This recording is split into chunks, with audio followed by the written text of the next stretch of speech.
Hello நேயர்களே, வணக்கம். நல்லா இருக்கீங்களா? நான் உங்கள் சிட்டி சேனல்லேருந்து மகராசி பேசுகிறேன். இப்போ நம்ம தட்டை செய்கிறது பாருங்கள் எப்படி இருக்குன்னு. சிதம்பரம் தட்டைங்க இது.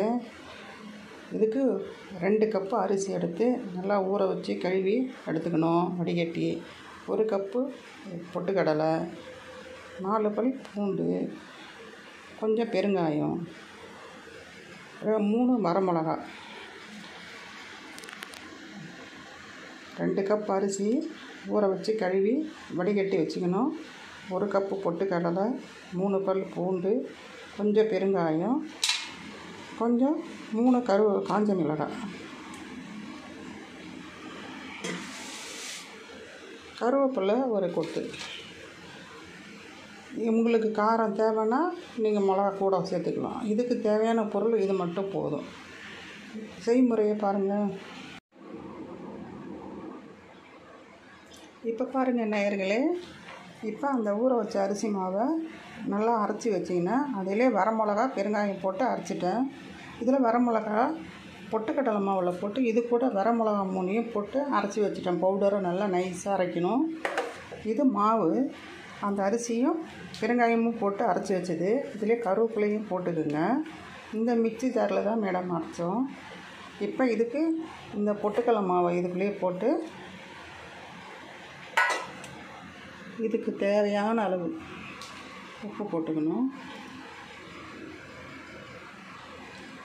ரொம்ப சிம்பிளான ஒரு எல்லடை மேடம். இப்போ இந்த மாவை நல்லா பிசைஞ்சிக்கணும்.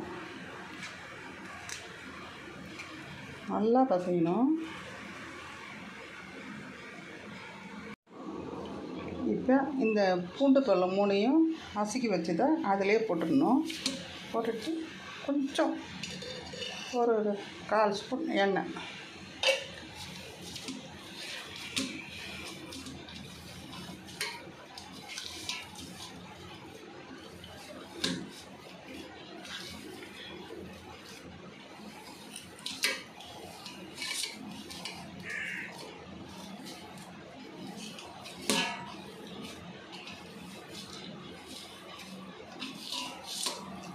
இது குழந்தைங்களாம் சாப்பிட்றதுக்கு நல்லாயிருக்கும். ரொம்ப சாப்பிட்டா பரம்பரன்னு நல்லாயிருக்கும். இப்போ ஒரு பேப்பரில் கொஞ்சம் எண்ணெயை தடவிட்டு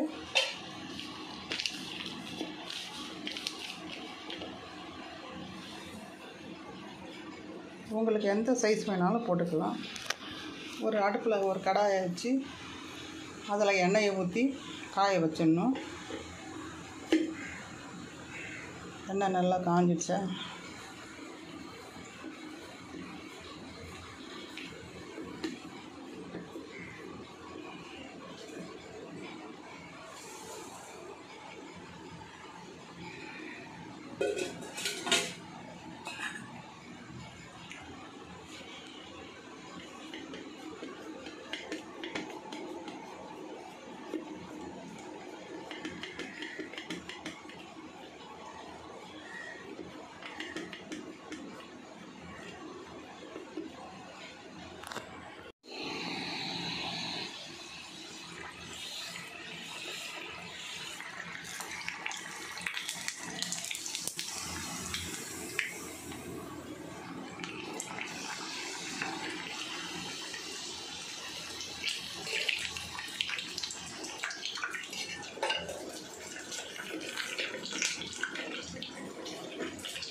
நல்லா மெலிசாக தட்டிக்கணுங்க.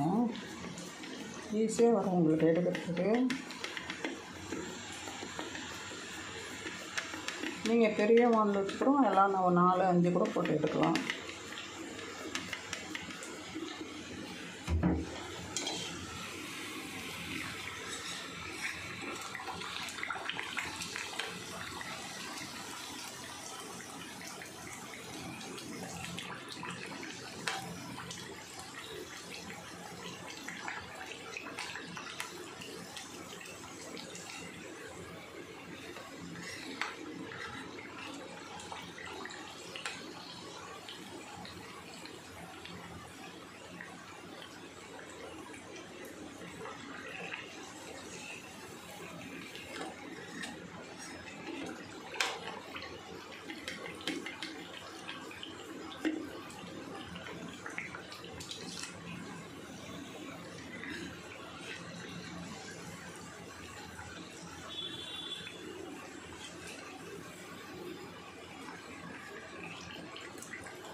நல்லா ஆட்டினதும் முறுமுறும் நல்லா இருக்குங்க.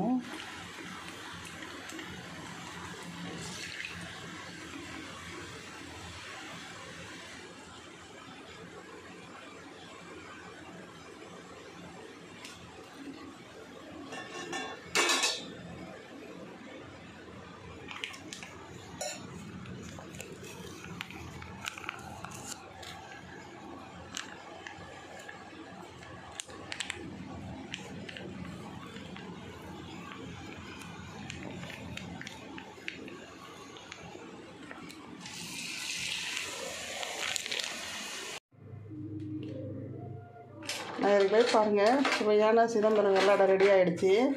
நல்லா முறுவலாக இருக்கும், நல்லாயிருக்கும் பாருங்கள். நீங்களும் ட்ரை பண்ணி பாருங்கள், ரொம்ப நல்லாயிருக்கும்.